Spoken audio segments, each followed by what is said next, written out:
Na čo si dať pozor pri kúpe aloe vera nápoja? Keď si chcete kúpiť aloe vera, určite kúpujte gel, nie šťavu. Gel je zomletá dužina, šťava je len listovaná šťava, čiže úplne iné vlastnosti. Druhá vec, certifikáty. Dôležitý je práve certifikát rady aloe vera, tento. Viete si to overiť na stránke. Tento certifikát vie získať akákoľvek spoločnosť na svete, ktorá sa o to uchádza.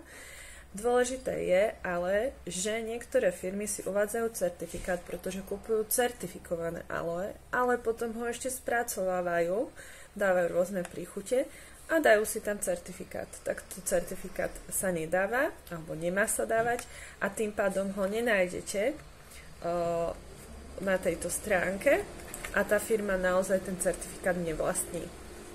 Ďalšia vec je zloženie. Treba si pozrieť zloženie konzervačné látky. Konkrétne Forever vám zaručuje, že je to bez umelých konzervantov. Konzervuje kyselinou citronovou a kyselinou askorbovou.